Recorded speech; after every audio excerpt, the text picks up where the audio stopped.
Assalamualaikum warahmatullahi wabarakatuh. Salam sejahtera bagi kita semua. Selamat datang di channel Bocah BPKN. Pada video kali ini saya ingin berbagi dan belajar, yaitu membuat video rangkuman pembelajaran pendidikan Pancasila dan keluarga negara di era digital.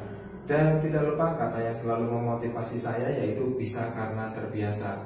Jangan lupa dukung channel ini dengan cara klik tombol subscribe-nya, klik tombol loncengnya, like, komen, dan share. Semoga bermanfaat bagi kita semua. Pada peta materi, kita masih membahas mengenai hakikat bangsa dan negara.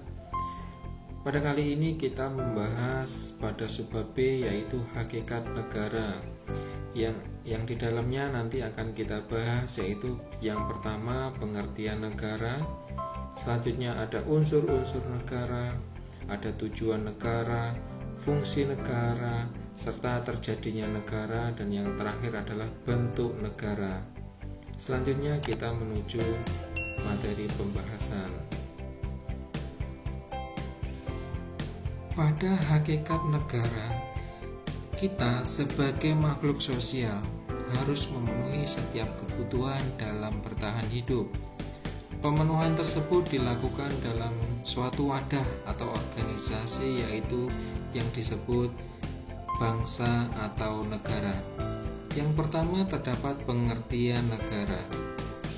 Menurut KBBI, negara merupakan gabungan dari bangsa yang hidup atau tinggal dalam suatu daerah atau wilayah dengan batasan-batasan yang diurus oleh badan pemerintah. Negara mempunyai dua arti, yaitu secara luas maupun secara sempit. Negara dalam arti luas diartikan sebagai satu kesatuan sosial yang diatur secara institusional untuk lembaga tertinggi dalam kehidupan sosial yang mengatur, memimpin, dan mengkoordinasikan masyarakat. Sedangkan dalam arti sempit, negara adalah alat yang digunakan dalam mencapai suatu tujuan untuk kepentingan bersama. Selanjutnya ada unsur-unsur negara. Unsur negara merupakan salah satu bagian yang sangat penting guna untuk memenuhi kebutuhan suatu negara. Berikut ini beberapa unsur negara, diantaranya sebagai berikut. Yang pertama, terdapat rakyat, merupakan unsur dari terbentuknya negara, di mana merupakan kumpulan orang-orang yang disatukan oleh sejarah, wilayah, dan tempat tinggal. Selanjutnya terdapat wilayah, merupakan seluruh tempat yang berupa daratan, lautan, serta udara yang berada di atasnya dengan memiliki batasan-batasan tertentu.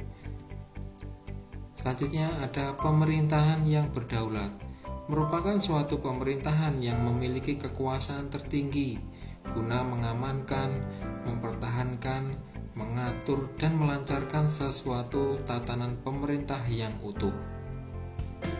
Dan selanjutnya adalah pengakuan dari negara lain atau unsur deklaratif, merupakan suatu unsur pengakuan dari negara lain dalam hal memperlancar proses kerjasama internasional dengan negara lain. Pengakuan tersebut dibedakan menjadi dua, yaitu pengakuan de facto dan pengakuan de jure. Selanjutnya terdapat tujuan negara. Negara merupakan suatu organisasi kekuasaan dan suatu alat yang digunakan untuk mencapai suatu tujuan. Maka secara garis besar tujuan negara yaitu sebagai berikut. Yang pertama, mengatur penghidupan negara dengan sebaik-baiknya. Yang kedua, mengatur dan menyelenggarakan pemerintahan. Selanjutnya terdapat fungsi negara. Berikut adalah fungsi dari negara. Yang pertama, mengusahakan pertahanan yang dilakukan untuk mencegah bahaya ancaman dari luar. Selanjutnya, melaksanakan ketertiban guna mencegah bentrokan dalam masyarakat. Lalu yang ketiga, menegakkan keadilan yang dilakukan melalui badan peradilan. lalu mengusahakan kesejahteraan serta kemakmuran rakyat. Lalu secara umum, fungsi negara dapat dibagi menjadi dua, yaitu sebagai berikut. Yang pertama, tugas esensial merupakan tugas guna mempertahankan negara, dan yang kedua yaitu tugas fakultatif merupakan tugas yang dilakukan untuk mensejahterakan baik secara sosial maupun ekonomi. Selanjutnya, terjadinya negara. Setiap negara pasti mengalami berbagai pengalaman yang berbeda dari adanya suatu negara. Yang pertama, asal mula terjadinya negara secara faktual atau kenyataan.